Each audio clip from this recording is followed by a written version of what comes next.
Jeff's here, and I know he's Oh, been yeah. talking about this I'm endlessly, but, you know, the transition from JRV management to the city of Taylor transpired as we sent out the email on, making sure everybody get a chance to sign. Cheryl, you can sign.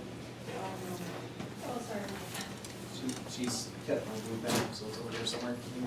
You have mine. And ran out of ink, Jeff. It was a new one for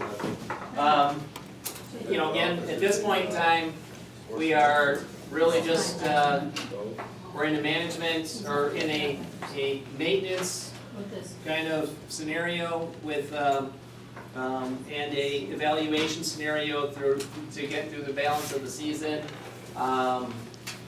There's a number of costs. Jeff was provided some cost analysis by Decal, which is one of our HVAC plumbing, which one of the HVAC contractors who have been helping us and going through and seeing some of the things.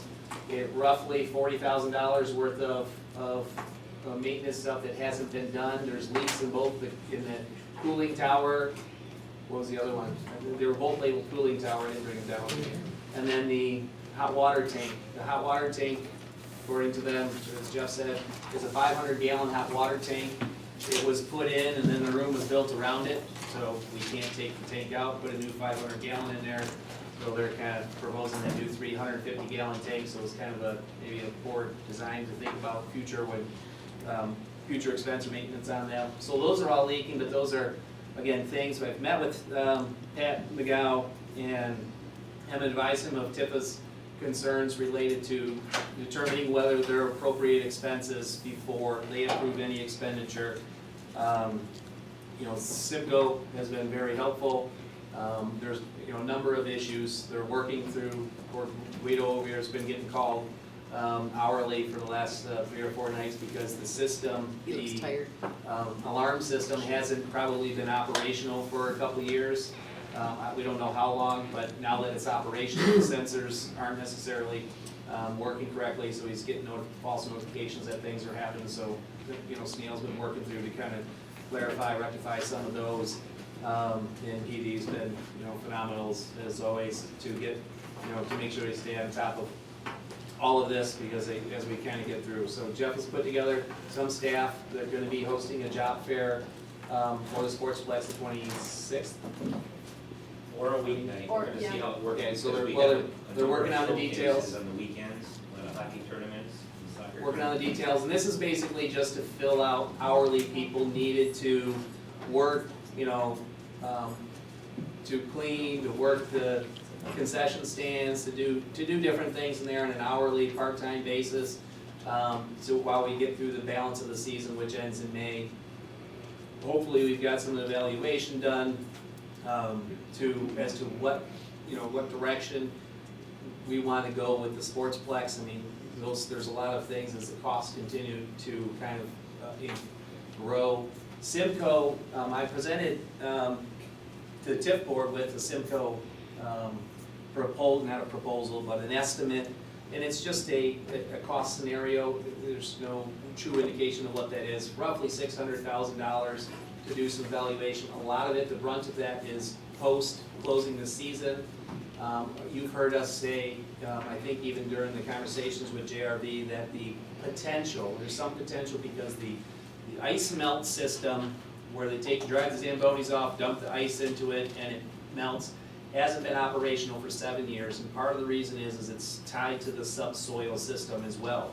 So the heat exchanger has been out of the building and been missing basically for 7 years.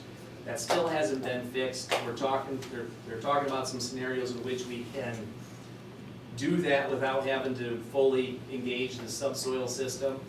Part of the reason, and those of us that were on the last council went through the transition between JRV, post JRV under Jim Pingali and rink management. Remember some of the challenges related to the ice, and they always claimed utility costs. They claimed different reasons why they took the ice down in the summertime. But the reality is they can't leave the ice up in the summertime unless we know that subsoil system is functional, fully operational. or the concrete will start to heat because they're not letting the frost line go down. They're not letting it melt enough in the summertime. So it's part of the reason why that ice has come down in the summer months. So they have to run a full test on the subsoil system to make sure that it holds pressure, and then if it's bad, we could be looking at some astronomical costs to replace it. If it's good, then we're okay for the time being. So those are some of the questions that are looming out there. And it's part of the reason why we felt pretty comfortable with the $6 million price tag, for the sportsplex, knowing that there was, some of those things could be looming originally. So as we work through those and through some of the challenges, obviously Jeff, certainly doesn't give himself enough credit, but his patience is all he asks for. If you get any complaints, just direct them to him. They're not that they're new to the building, but we've pulled in, thankfully, we look to be pulling in somebody from Taylor Soccer League to help with the soccer end of things. We brought in Cassandra Harris, who used to run the Allen Park Ice Rink that Jeff knew when his time over there skating, so she's familiar with ice facilities. He just moved over from the rec center to the ice rink. We brought her in a couple weeks early. We knew that there was potential here, and we wanted to get that part done so she could make that transition. So, it's part of what we need to do and what we hope to do in the next, 3 to 4 months while we're finalizing is maybe get a better cost scenario running the building, look at some of the efficiencies or inefficiencies that have been going on. What we know that we can't very justify from JRV, rink JRV, is overhead costs related to administrative buildup. So we're running with basically hourly employees that are running to work it through. We should get a true sense of what we look at from revenues, what we could be looking at for expense, and that coupled with long-term expense that might be necessary, what we think we can do potentially in revenue, and always the potential of selling. Obviously, I don't know how many of you were contacted by Jack, but I know he was attempting to make some rounds.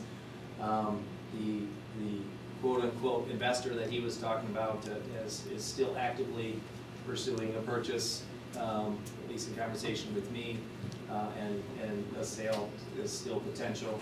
And again, there were other people out there that demonstrated some interest, and if not, we'll be prepared to make some type of move one way or another with the sportsplex in whatever direction. The big question that we'll have to make, I think, as a city before the end of the hockey season, or then towards May, is does the city maintain ice?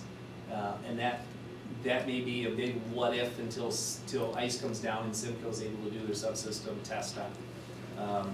Because if we had to replace so everybody knows, if we had to replace the subsoil system, it basically means cut both sheets of ice concrete out, go underneath, completely replace that system, and then re-pour the concrete. Could mean $900 to $1 million. And our point is do we continue to try to go to TIFA to invest money into something that doesn't bring the payback, which means do you just remove ice, and do you start looking at transition of the building purpose? Do you do we don't know that. That's just a what if and total evaluation of the process as we kind of go through it. Right now, the need for ice through the summer is not necessary. We don't host the big clinics, camps, all of that. So there's a good reason why the ice is taken out over the past years. There hasn't been a request for it. We use it for graduation, we take it down, we have graduation, we have other things in the building. But as Jeff and I are kind of talking, you start thinking about